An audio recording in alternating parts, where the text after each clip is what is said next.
चाचा जान आप। अरे कयूम बेटा, कैसा है तू? मैं ठीक हूँ। अरे वाह, क्या भाईजान आप कब आए दुबई से? बस भाईजान, आज सुबह आए हूँ। कैसे हैं आप? अस्सलाम वालेकुम भाईजान। वालेकुम सलाम भाभी जान, कैसे हैं ये आप? सब लाने की क्या जरूरत थी? अरे भाभी जान, क्या बात हुई? क्या हुआ? बच्चे हैं? मेरे लिए भी क्या लेके हाँ लाए हो बेटा, सबके लिए कुछ ना कुछ लेके आए हो। देखो ये खजूर है तुम लोगों के लिए। जाओ खाओ, जाओ जाओ जाओ। अरे चाचा जान, देख साइका, मैं तेरे लिए क्या लेके आया हूँ। Makeup kit. Makeup kit. अब देख लिपस्टिक। अरे वाह, बड़े सही वक्त पर आए। कितनी अच्छी बिरयानी बनाई है मैंने। आपके हाथ की बनी बिरयानी का स्वाद तो पूरे दुबई में कहीं नहीं मिला। हंसी खुशी सबसे घुल मिलकर मुंबई के एक छोटे से इलाके में अपना गुजर बसर कर रही नसीमा एक विधवा थी। इस घटना से करीब 1 साल पहले नसीमा के पति का देहांत हो गया। उसके बाद नसीमा कई मुश्किलें झेलकर अपना और अपने 5 बच्चों का गुजारा कर रही थी।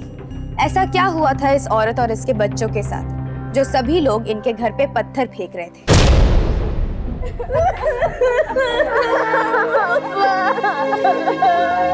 आएगा बिटिया, सारे बच्चों में तू ही तो सबसे बड़ी है। अब्बू जान के जाने के बाद तुझे ही तो अपनी अम्मी और भाई बहनों का ख्याल रखना है।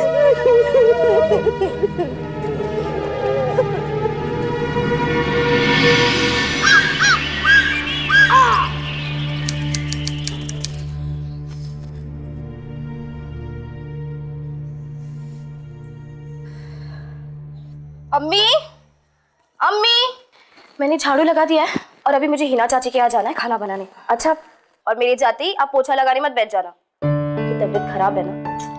कितना काम करेगी बेटा, घर में भी करेगी, बाहर जाकर करेगी। बाकी का काम मैं कर लूंगी, तू जा। अपना ख्याल रखना अम्मी।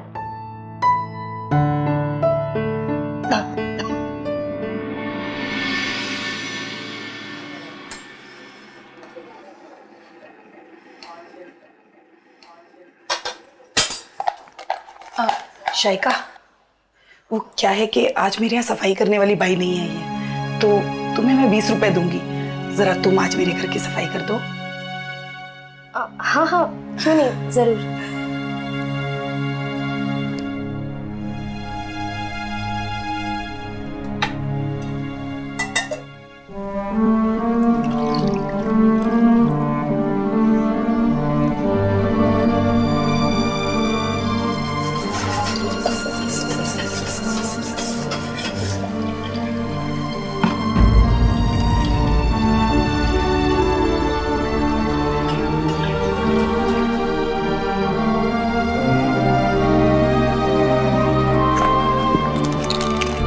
चाचा 1 किलो आटा देना। अरे पहले पिछला तो हिसाब कर दो, उसके बाद दूंगा कुछ। पिछला हिसाब? वो तो अम्मी ने पिछले हफ्ते ही चुका दिया था ना। 1 रुपया नहीं दिया तुम्हारी अम्मी ने, जाके पूछ लो। नहीं दिया? पर ऐसे कैसे हो सकता है? छोटू, जा दीदी के साथ जा और इनके सामने हिसाब करके आना। जा। हाँ चलो चलो, हम कह रहे ना हम पैसे दे चुके हैं। अजीब बात करते हो तुम भी। अरे नहीं दिए ना दीदी, तभी तो हमें सेठ ने फिर से भेजा है पैसे लेने के लिए। ओहो, अम्मी तुम्हारी सेठ को पैसे दे चुकी है। 1 मिनट रुको। अम्मी, अम्मी, क्या है बेटा? अम्मी देखो ना, मैं खान चाचा के यहाँ से निकलने के बाद दुकान पर सामान लेने गई थी, तो इन्होंने मुझे सामान लेने से मना कर दिया। बेटा तुम जाओ, अपने सेठ से कहना अगले हफ्ते दे दूंगी पैसे। जी ठीक। अगले हफ्ते मतलब? अम्मी बेटा वो सही कह रहा है, हमने किराने के पैसे नहीं दिए। मकान मालिक आया था, 2 महीने से किराया नहीं दिया था तो मैंने उसे दे दिया। जीते जी तेरे अब्बू एक घर तक नहीं बना पाए, अब तू अकेली कमाऊ है। 4 घर खाना बनाकर जो पैसा लेकर आती, उसी इन सबका पेट भरूं या बिजली का बिल भरूं, कुछ समझ में नहीं आता है। बेटा मैं भी काम ढूंढ रही हूँ, जैसे काम मिल जाएगा तो 2 पैसे आएंगे तो गुजारा हो जाएगा। अम्मी बहुत परेशान है, कुछ समझ में नहीं आ रहा क्या करूं। सोच रही हूँ ये खाना बनाने के काम के अलावा कोई और काम ढूंढ लूं। मैं एक काम करती हूँ, स्कूल छोड़कर आप ही की तरह खाना बनाने का काम शुरू कर दूं। कोई जरूरत नहीं है।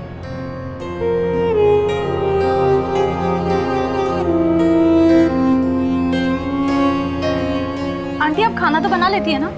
तो आप कल से काम पे आ जाना और 10 बजे आ जाना, ठीक है? बहुत बहुत शुक्रिया।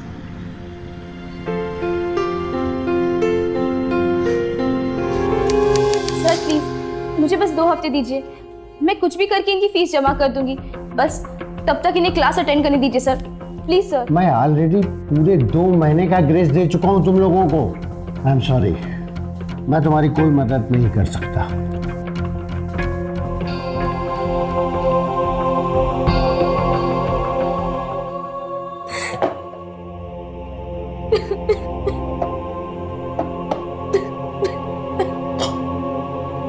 अरे क्या हुआ? तू रो क्यों रही है शायका? घर पे सब ठीक है ना? बेटा बता तो सही, बात क्या है? वो आज मेरे भाइयों बहनों को स्कूल से निकाल दिया, 2 महीने से उनकी फीस नहीं भरी थी ना, ये खाना बनाने के पैसों से गुजारा नहीं हो पाता, मुझे कोई नौकरी ढूंढनी पड़ेगी। सुन, एक काम कर, अंकल का टिफिन बनाकर उनके ऑफिस में आज तू ले जा, हो सकता है कि वो तेरी कुछ मदद कर पाए।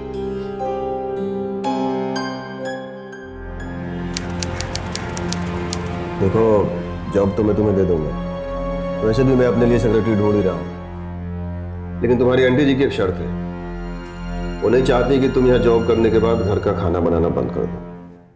हाँ हाँ बिल्कुल, मुझे मंजूर है। ठीक है, तो तुम कल से ज्वाइन कर सकती हो। तो कल से कितने बजे आना होगा? सुबह 10 बजे। और हाँ, एक और बात, तुम्हें कभी कभार ऑफिस के काम से मुंबई के बाहर भी जाना पड़ सकता है, कभी अकेले कभी मेरे साथ। कोई दिक्कत तो नहीं है? दिक्कत कैसे नहीं है? जवान लड़की को अकेले या किसी और के साथ कैसे भेज सकती हूँ? नहीं करनी है नौकरी, छोड़ दे। अम्मी, हमें भी तो पैसों की जरूरत है ना।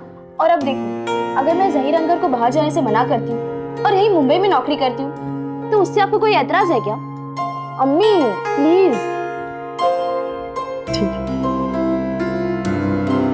शायका के नाजुक कंधों पर उसके पूरे घर परिवार की जिम्मेदारी थी, इसीलिए उसने नौकरी करने की सोची और नौकरी लगने के कुछ ही महीनों बाद शायका को प्रमोशन भी मिल गया। उसकी तनख्वाह 8,000 रुपए से 10,000 रुपया महीना हो गई। अब घर की आर्थिक स्थिति भी धीरे धीरे सुधरने लगी थी। शायका के पिता के गुजर जाने के बाद अब पहली बार ऐसा लग रहा था कि शायद उनकी जिंदगी फिर से पहले जैसी हो रही थी। अच्छा अम्मी, मैं चलती हूँ। अरे रुक ना बेटा, डब्बा तैयार है, लेकर जा खाने का। अरे सुन, खाला के पास जाना है शाम को, याद है ना? मैं तो बिल्कुल भूल ही गई। एक काम कीजिए ना, आप हुआ ये, मैं नहीं आ पाऊंगी, वो क्या है ना, ऑफिस में बहुत काम है, पता नहीं कितना टाइम लग जाएगा। अच्छा अम्मी, चलती हूँ, अल्लाह हाफिज। अल्लाह हाफिज, संभल के बेटा।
अरे बेटा, कहाँ रह गई थी? इतनी देर लगा दी तूने। अरे अम्मी, एक और खाना बनाने का काम मिला है, रात का खाना, तो ऑफिस के बाद वो करके लौटूंगी। देख बेटा, अब हमारे हालात पहले जैसे नहीं है, सुधर गए हैं, तरक्की भी हो गई है, तनख्वाह भी बढ़ गई है, गुजारा हो जा रहा है। तुझे इतना काम करके काम का बोझा बढ़ाने का कोई मतलब नहीं। अम्मी, बोझ कैसा?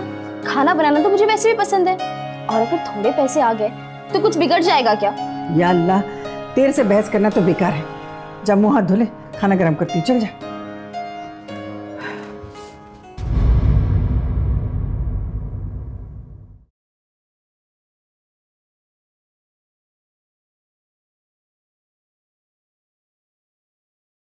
क्या हुआ? जाने की तैयारी क्यों करने लगी? अंकल जी, तो मैंने आज का काम खत्म कर दिया है और 7 भी बज गए। आज बहुत काम है, देर लगेगी।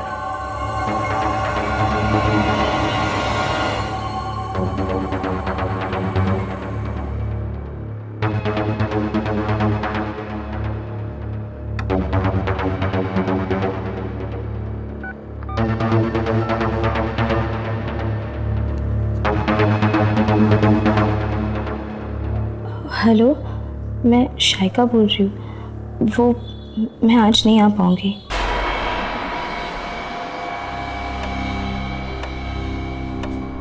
या अल्लाह, कितनी देर हो गई। कितना मना किया इस लड़की को, देर से मत आया कर, लेकिन ये तो सुनती ही नहीं है। शाइका, तूने आज भी देर कर दी बेटा। मोहल्ले वाले बातें करने लगे थे। अम्मी, आज ऑफिस में बहुत काम था, इसलिए लेट हो गया। मैं खाना बनाने भी नहीं जा पाई। चल ठीक है, बैठ खाना खाना। बेटा, कल से अगर देर होती है तो मुझे बता दिया करना, मैं खाना लेकर ऑफिस आ जाया करूंगी। चल बैठ, आ जा। नहीं अम्मी, मुझे नहीं खाना, मुझे बिल्कुल भी भूख नहीं है। कैसे भूख नहीं है?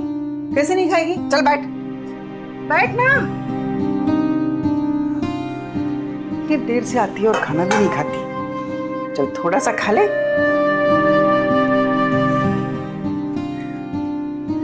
कितने दिन हुए ना अम्मी आपके हाथों खाना खाए? दिन नहीं साल। आजकल तो काम में इतनी मसरूफ रहने लगी है, अब मुझे ही अपने हाथों से तुझे खाना खिलाना पड़ेगा। चल आकर,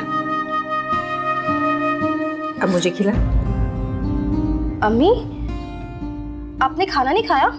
मेरी बेटी दिन भर काम करे, थके हारे होने के बावजूद भूखी पेट रहे और मैं घर में बैठे बैठे अपना पेट भर लूं। ऐसा हो सकता है क्या? भूल गई तू मैं तेरी माँ हूँ। अम्मी, आप ऐसा मत किया करो, आप खाना खा लिया करो अगर मुझे देर हो जाए। चल खिला मैं। चलो आ करो।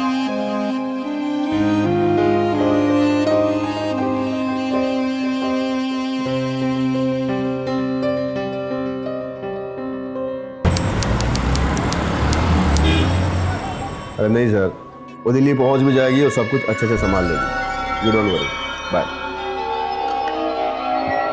अच्छा शाइका, तुम कल ऑफिस के काम से दिल्ली जा रही हो। एक्चुअली मैं जाने वाला था, लेकिन मुंबई में कुछ अर्जेंट काम आ गए तो मुझे ही संभालना होगा। तुम रेडी रहना, मैं फ्लाइट के लिए बोल देता हूँ। पर मुझे वहाँ क्या करना होगा? वो मैं तुम्हें समझा दूंगा। तुम बस सुबह जाओगी और शाम को वापस आ जाओगी।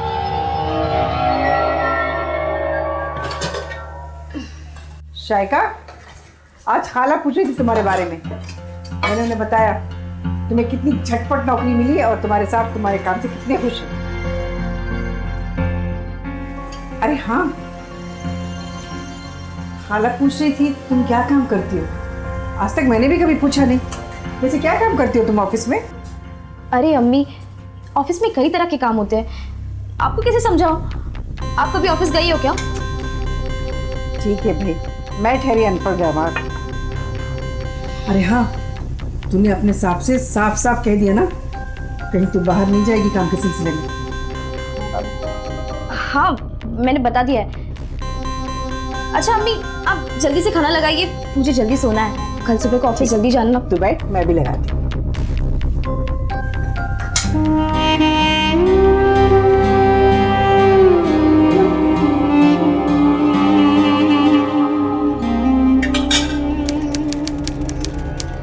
अच्छा अम्मी, मैं चलती हूँ। अरे बेटा, आज इतना सुबह सुबह? आज जल्दी जाना है अम्मी। अरे जल्दी तो जा रही है, लेकिन शाम को जल्दी आ जाएगी ना? पता नहीं अम्मी, मैं कोशिश करूँगी। कुछ खाया भी नहीं तूने।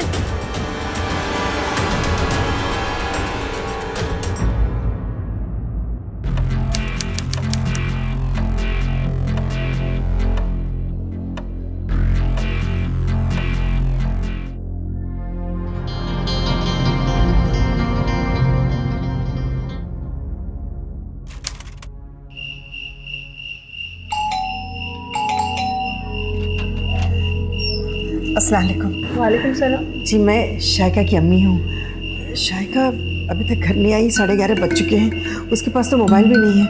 मुझे बहुत फिक्र हो रही है। लेकिन शाइका तो आज ऑफिस के काम से दिल्ली जाने वाली थी। दिल्ली?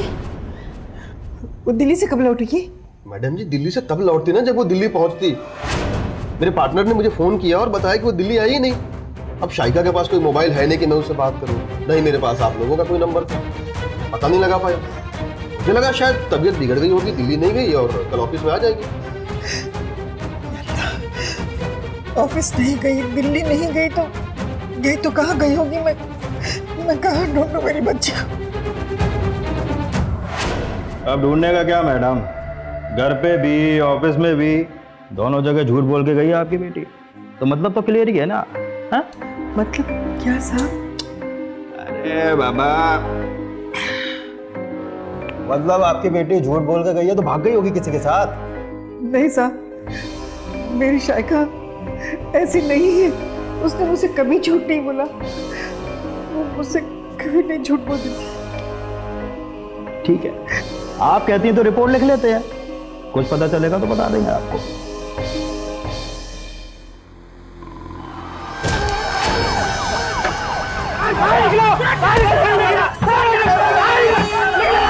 हटाओ सबको, हटाओ हटाओ सबको।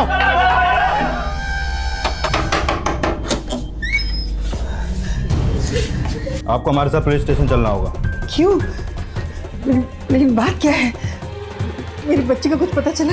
वो मिल गई क्या? चलिए हमारे साथ, बताते हैं। बेटी मैंने खोई है, जान मेरी निकली जा रही है और आप मुझसे सवाल कर रहे हैं। देखिए मैडम, मैं सिर्फ अपनी ड्यूटी कर रहा हूँ। पब्लिक को परेशान करना आपकी ड्यूटी है या उनकी रक्षा करना? सही कहा आपने, सिर्फ पब्लिक की रक्षा करना मेरी ड्यूटी है, किसी टेररिस्ट की नहीं। क्या? आपकी बेटी एक टेररिस्ट थी जो दिल्ली में एक पुलिस एनकाउंटर में मारी जा चुकी है। पुलिस वाले पे गोली चलाई है उसने, तो एक टेररिस्ट की मां से सवाल नहीं पूछूं तो और क्या करूं मैं? और क्या पता कितने आतंकवादियों को आपने अपने घर में छुपा के रखा हो, या हो सकता है कि आप खुद ही एक आतंकवादी हो। एक साथ 4 बम धमाके के मिशन पे गई थी दिल्ली आपकी बेटी शाइका। पुलिस वालों को खबर मिली, उन्होंने उसे पकड़ने की कोशिश की, लेकिन आपकी बेटी ने भागने की कोशिश की और उसी मुठभेड़ में आपकी बेटी मारी गई। ऐसा नहीं हो सकता। वो टेररिस्ट नहीं है, वो आतंकवादी नहीं है। यकीन नहीं आता ना आपको? उनसे उनका सब कुछ छिन गया, पर क्या मासूम, सीधी साधी सी और इतनी मेहनती शाइका एक आतंकवादी हो सकती है? या किसी आतंकवादी गुटों के साथ उसके ताल्लुकात हो सकते हैं? जरा सोचिए, उस माँ पर क्या बीती होगी जिसने सिर्फ अपनी बेटी को ही नहीं खोया, बल्कि उस इंसान को भी खो दिया जिस पर उसके पूरे परिवार की जिम्मेदारी थी। शाइका के नाम के साथ आतंकवादी होने का कलंक जुड़ना शाइका के परिवार के लिए ही नहीं, उसकी माँ के लिए भी एक लंबे संघर्ष की शुरुआत थी।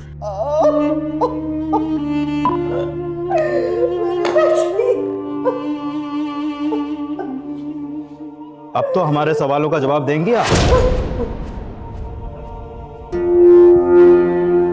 पुलिस ने शाइका की मां नसीमा और उसके कंपनी के मालिक जहीर से कड़ी पूछताछ की। उन्हें यह शक था कि इन दोनों में से किसी न किसी को शाइका के आतंकवादी संबंधों के बारे में अधिक जानकारी होगी, लेकिन काफी पूछताछ करने के बाद पुलिस इस नतीजे पर पहुंची कि इन दोनों को इस बारे में कुछ भी नहीं पता। मेरी सेक्रेटरी थी, बस इसके अलावा मुझे कुछ नहीं पता, उसके घर का नाम तक नहीं पता।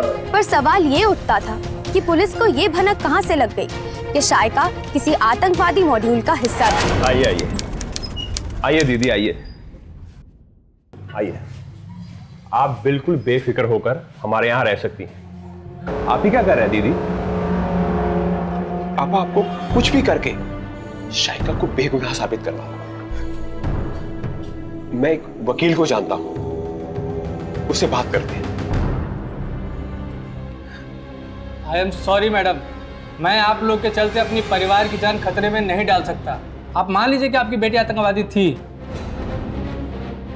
शाइका अमीन की मां नसीम अमीन अपनी बेटी को बेगुनाह साबित करने के लिए केस लड़ना चाहती है। कौन लड़ेगा ये केस? क्या आपके पति का पहले से आतंकवादी गिरोह के साथ संबंध रहा है? कहाँ गई थी आपकी बेटी? किसने भेजा इसको आतंकवादी गिरोह में? जवाब दीजिए। जवाब दीजिए हमें। कौन देगा?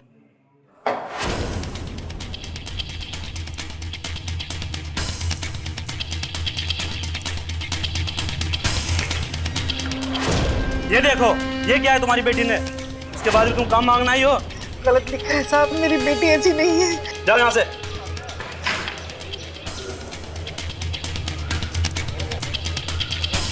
ऐसा मत कहिए, मुझे काम दे दीजिए, मुझे काम की सख्त जरूरत है। जाइए जाइए यहाँ से, तुम्हारे जैसों के लिए कोई काम नहीं है यहाँ।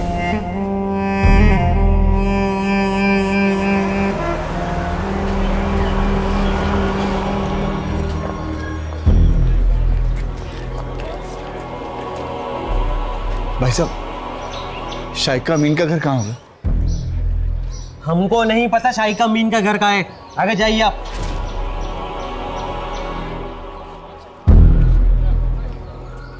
एक्सक्यूज मी, शाइका अमीन का घर कहाँ होगा? हमें नहीं मालूम।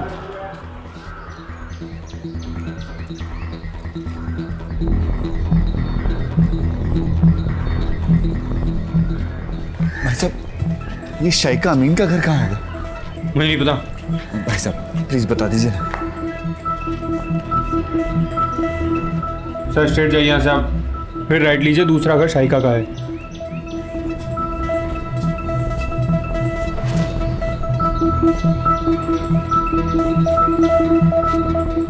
भाई साहब, इस घर का ताला बंद है, ये लोग कहाँ गए?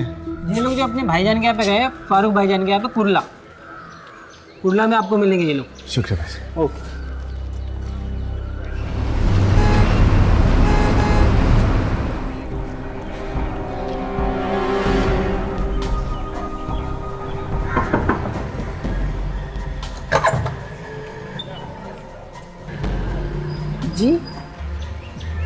जी मैं विनय सलास्कर, मैं एक वकील हूँ जी। बहुत दिनों से मैं आपकी बेटी का केस फॉलो कर रहा हूँ। मेरी बेटी ने कुछ नहीं किया, बख्श दीजिए मुझे और मेरे बच्चों को और मेरे घर वालों को, वो बेकसूर है। मुझे यकीन है कि वो बेगुनाह थे। जी क्या मैं अंदर आ सकता हूँ? आई। मुझे पता है कि आपको एक केस लड़ने के लिए कोई वकील नहीं मिल रहा और ना ही मिलेगा। मुझे आपकी बात पर यकीन है। मैं भी मानता हूं कि आपकी बेटी बेगुनाह थी और उसे फंसाया गया है। मैंने आपकी बेटी के केस पर बहुत रिसर्च करी है और मैं ये केस लड़ना चाहता हूं, अगर आपकी इजाज़त हो तो। लेकिन वकील साहब, मैं आपको लगता होगा कि मैं यूं ही घूमता हुआ आपको ढूंढता हुआ कैसे आ गया। जरूर इसमें मेरा कोई निजी फायदा होगा। ऐसा कुछ नहीं है। वकालत की डिग्री लेते वक्त एक शपथ खाई थी कि बस सच की लड़ाई लड़ूंगा। तो कहिए, इजाजत है? मैं आपको क्या इजाजत दूंगी वकील साहब, आप तो मेरे लिए फरिश्ता बनकर आए हैं। मेरी बेटी चली गई, उसके साथ साथ सब कुछ खत्म हो गया। मेरी बच्ची का कोई कसूर नहीं है, वो बेगुनाह है वकील साहब। मैं आपके हालात, आपका दर्द समझ तो नहीं सकता, लेकिन ये वादा जरूर कर सकता हूं कि आपकी बेटी को इंसाफ जरूर दिलाने की कोशिश करूंगा। बस इसके एवज में मुझे आपसे बस एक गुजारिश है। आपको देने के लिए मेरे पास कुछ नहीं है वकील साहब। आप गलत समझ रही। मुझे आपसे कोई पैसा नहीं चाहिए, कोई फीस नहीं चाहिए। बस एक वायदा चाहिए कि आप कभी हिम्मत नहीं हारेंगी और ये लड़ाई लड़ने के लिए आप हमेशा तैयार रहेंगे।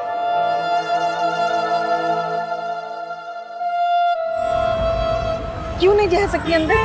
मैं यहाँ काम करती हूँ, मेरा रोज यहाँ आना जाना है। कहा ना आपको आप अंदर नहीं जा सकती, साहब का ऑर्डर है। साहब का ऑर्डर है, मैं बात करूंगी साहब से। हाँ, मैंने ही मना किया है। अब तुम यहाँ काम नहीं कर सकती, समझी? क्यों साहब? अरे तुम्हारी बेटी ने तो रंग दिखाई दिए, क्या पता कल को किसी अखबार की सुर्खियों में तुम्हारा भी नाम शामिल हो। निकालो उसे बाहर।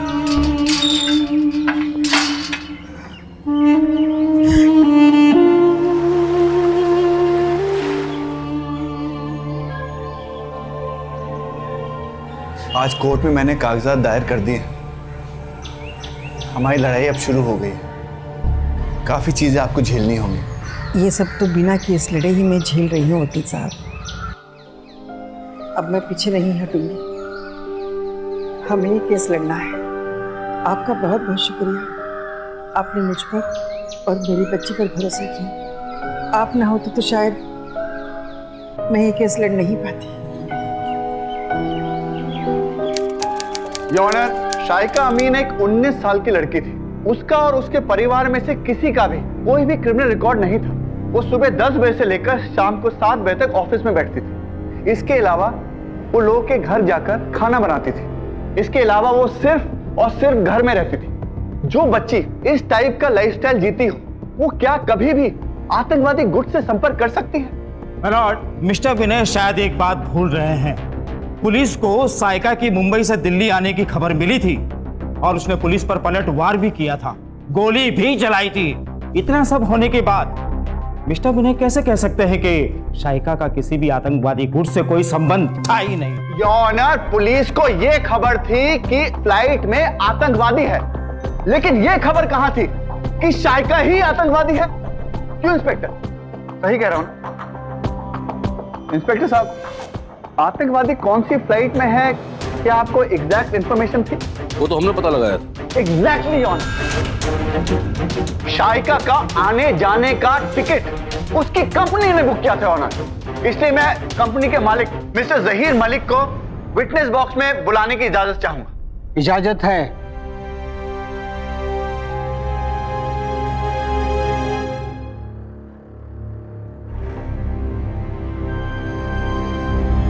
मिस्टर जाहिर, आप शाइका के बारे में क्या जानते हैं? जी, शाइका लगभग पिछले 9 महीने से मेरी सेक्रेटरी थी और ऑफिस आने के पहले सुबह मेरे घर पे खाना भी बनाती थी। और इस दिन मैंने ही उसे ऑफिस के जरूरी काम से सुबह की फ्लाइट से दिल्ली भेजा था, लेकिन शाम को वापस आने वाली थी। मिस्टर जहीर, आप शाइका की फैमिली के बारे में जानते हैं? जी नहीं। क्या आपने उसको नौकरी पर रखने से पहले उसका पुलिस वेरिफिकेशन किया? जी नहीं। लॉर्ड, मुझे मिस्टर जहीर को इसके अलावा कोई सवाल नहीं पूछने। अब जा सकते। मैं साइका की माताजी नसीमा जी से कुछ सवाल पूछना चाहूंगा।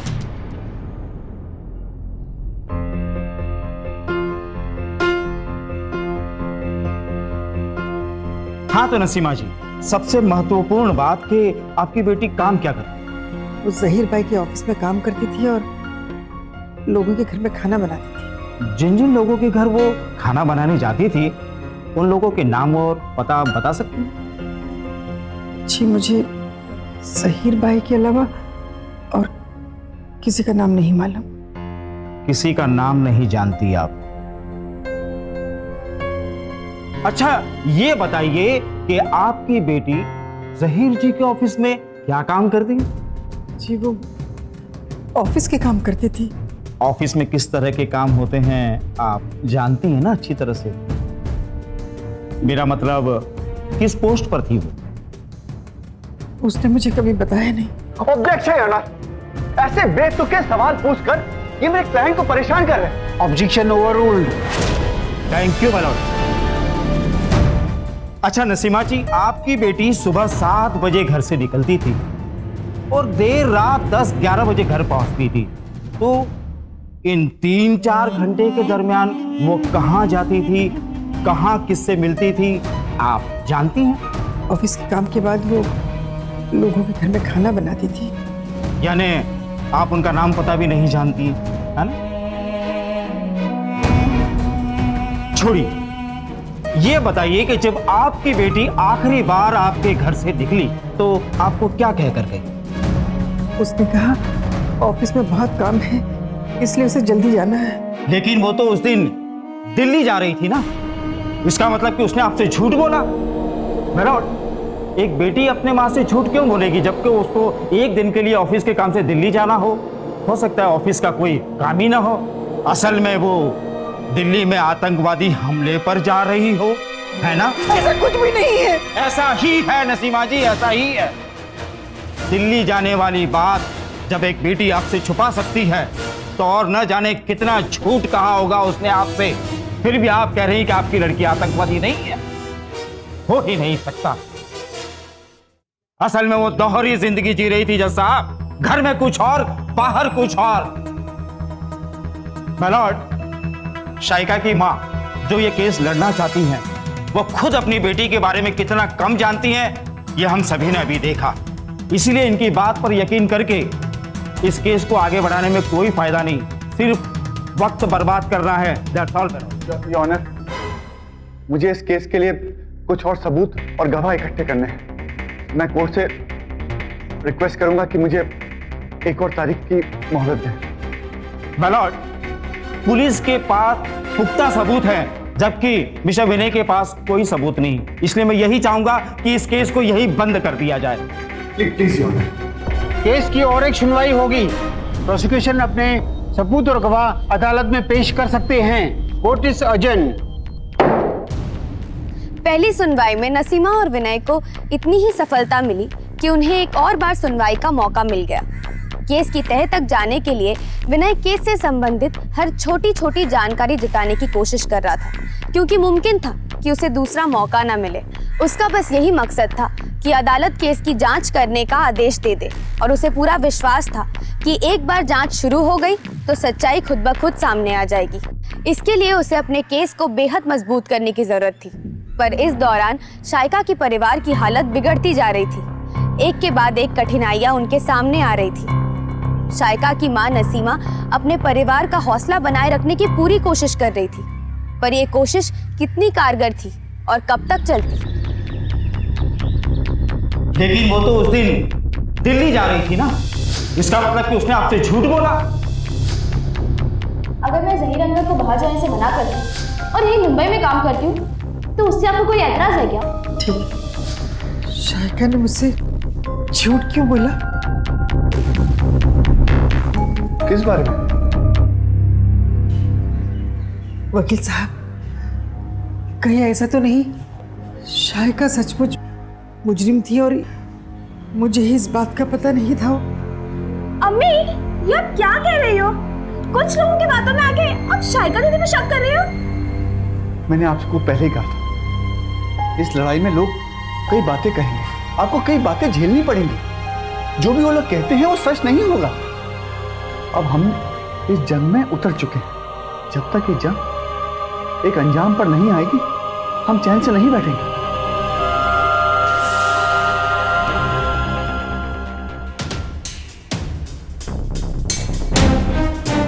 ये वो सबूत हैं जो शाइका को आतंकवादी ठहराते हैं।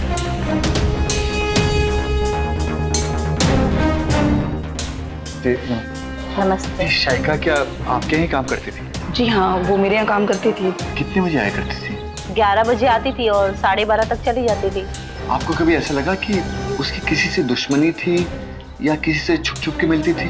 जी, मेरी नॉलेज में तो नहीं है। जब तक फॉर्मल इन्वेस्टिगेशन नहीं हो जाती, मैं आपकी कोई मदद नहीं कर सकता। जय जी, उसकी फ्लाइट कितने बजे की थी? सुबह 7 बजे की थी। तो एयरपोर्ट पर उसे कोई ऑफिस से पिकअप करने आने वाला था क्या? हाँ, मेरे पार्टनर का ड्राइवर वहां आया था ना गाड़ी लेकर के, और शाइका वहां पहुंची ही नहीं।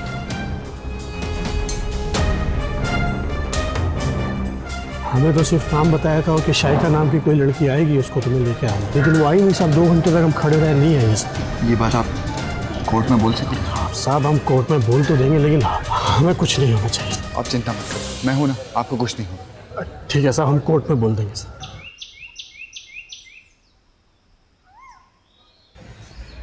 मुझे तो कुछ समझ नहीं आ रहा कल कोर्ट में क्या होगा। वकील साहब, दर दर की ठोकरें खाने के बाद मैं इतना तो समझ गई हूँ कि मैं इस केस को अधूरा नहीं छोड़ूंगी। अंत तक ये लड़ाई लड़ूंगी। अगर मैं अंत तक इस लड़ाई को नहीं लड़ी तो मुझे सच्चाई का पता कैसे चलेगा? जिंदगी भर ये गम खाया जाएगा कि क्या मेरी बेटी सचमुच आतंकवादी थी। अगर वो नहीं थी तो उसे इस दलदल में किसने फंसाया?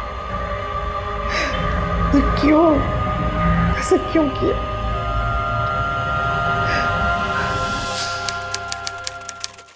योर ऑनर, पुलिस के मुताबिक शाइका का एयरपोर्ट से उन्होंने पीछा किया।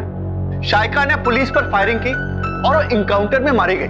लेकिन ऑनर, मेरा मानना है कि पुलिस ने शाइका को एयरपोर्ट पर ही गिरफ्तार कर लिया था और पुलिस ये बात छुपा रही। आप किस बिना पर ये कह सकते हैं? योर ऑनर, ये बात साबित करने के लिए मैं कोर्ट में 2 विटनेस बुलवाना चाहूंगा। Permission granted. मेरा पहला विटनेस है एयरपोर्ट सिक्योरिटी के इंचार्ज मिस्टर सिंह।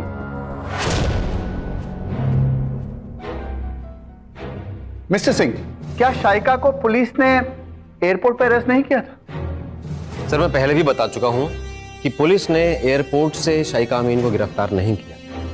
पुलिस ने एयरपोर्ट के बाहर से शाइका को प्राइवेट गाड़ी में जाते हुए देखा और फिर उसका पीछा किया था। थैंक यू मिस्टर सिंह, आप जा सकते हैं। Thank you. योर ऑनर, ये था मेरा पहला गवाह। अब मैं मिस्टर यादव टैक्सी ड्राइवर को विटनेस बॉक्स में बुलाने की इजाजत चाहूँ। Permission granted. Thank you. Yadav ji, क्या आप शाइका को पहचानते थे?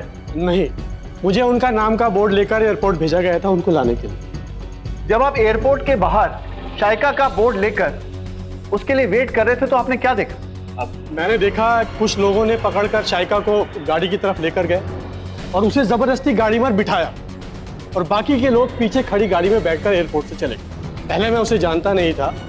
जब एयरपोर्ट से उसे गिरफ्तार किया गया तब भी मैं उसे नहीं जानता था वो शाइका है, लेकिन 2 दिन के बाद अखबारों में और टीवी न्यूज़ पर उसका फोटो देखकर मैंने जाना कि ये शाइका थी।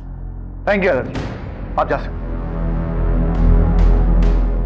योर ऑनर, पुलिस ने शाइका का कभी पीछा नहीं किया। उसे तो एयरपोर्ट से निकलते ही पुलिस ने गिरफ्तार कर लिया और अपनी बंदोबस्त की हुई गाड़ी में उसको बिठाकर ले गए।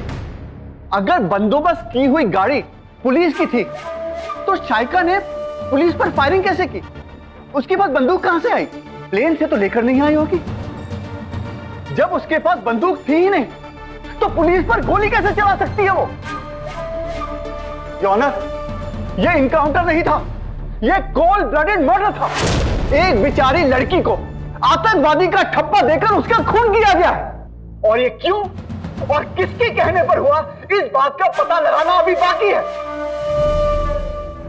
सारे सबूत और गवाहों के बयानों को मद्देनजर रखते हुए अदालत इस केस में स्पेशल इन्वेस्टिगेशन फोर्स के द्वारा जांच का आदेश देती है।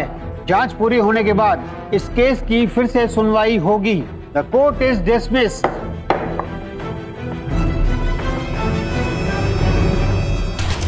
अदालत ने एक स्पेशल इन्वेस्टिगेशन फोर्स को इस केस की जांच करने का आदेश दिया, जिन्होंने इस केस की परतों को एक के बाद एक खोलना शुरू किया। शाइका ने जब पुलिस पर गोली चलाई तो वो गाड़ी के किस तरह बैठी थी? Right side. शाइका गाड़ी की लेफ्ट साइड में बैठी थी जब उसने हम पर गोली चलाई। शाइका के पास से कितने बैग्स और कौन कौन से रंग के बैग्स बरामद हुए? 2 बैग बरामद हुए, एक काले रंग का और दूसरा नीले रंग का। एक ही बैग था उसके पास, कौन से रंग का है बता सकते हैं? लाल, ब्राउन, कहीं ना कहीं तो कुछ गड़बड़ है। हमें सारे फैक्ट्स पता करने के लिए इन दोनों में से किसी एक ऑफिसर का मुंह खुलवाना पड़ेगा। आपको कैसे पता चला कि शाइका एक टेररिस्ट है और वो उस फ्लाइट से दिल्ली आ रही है? हमारे विश्वसनीय सूत्रों से हमें खबर मिली कि मुंबई से दिल्ली आने वाली फ्लाइट में आतंकवादी रवाना हो चुकी है। फिर आपकी टीम ने क्या किया? हमने सारे पैसेंजर्स की लिस्ट निकाली और खबर के मुताबिक उसको सर्च करना शुरू किया। फिर फाइनली हम शाइका के नाम तक पहुंचे। हमने एयरपोर्ट से ही शाइका का पीछा करना शुरू कर दिया और फिर उसने हम पर गोली चलानी शुरू कर दी।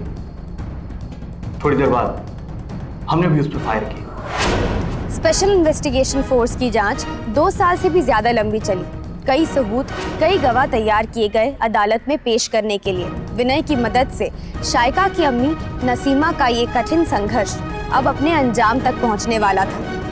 पर सवाल ये था कि अंजाम होगा क्या? अगर तुम हमें इस नकली एनकाउंटर के बारे में सब कुछ सच सच बता दो तो तुम्हें बचाया जा सकता है। क्या शाइका वाकई में आतंकवादी थी या एक साजिश का शिकार? इसका फैसला होना अभी बाकी था। ये केस अदालत में 2 साल से भी ऊपर से चला जा रहा है, पर फिर भी अदालत अभी तक किसी नतीजे पर नहीं पहुंची। सावधान इंडिया की आज की हमारी कहानी एक साधारण औरत की कानून के खिलाफ असाधारण संघर्ष की कहानी है। एक ऐसी औरत जिस पर जिंदगी ने एक के बाद एक जुल्म किए। पहले उनसे उनका पति छीना, फिर बेटी, फिर घर, फिर इज्जत, रोजगार, एक एक करके सब कुछ छीन लिया। ऐसे हालात में 4 बच्चों की जिम्मेदारी थी उनके सर पर फिर भी समाज के द्वारा उनके अस्तित्व पर लगाए गए प्रश्न चिन्हों को मिटाने की उनकी जंग अब भी जारी है। जिस मुकाम पर नसीमा खड़ी है, ऐसी नौबत किसी की जिंदगी में आए ही क्यों। हमें चाहिए कि हमें अपने बच्चों के बारे में पूरी जानकारी हो कि वो कहाँ जाते हैं, क्या करते हैं, कैसे दोस्त हैं उनके, किसके साथ उठते बैठते हैं। जानकारी से बड़ा कोई हथियार नहीं। इसी नसीहत के साथ अब मैं प्रत्युषा आप सबसे विदा लेती हूँ। फिर होगी मुलाकात हिम्मत और संघर्ष की एक सच्ची कहानी के साथ। तब तक के लिए सावधान इंडिया, इंडिया फाइट्स बैक।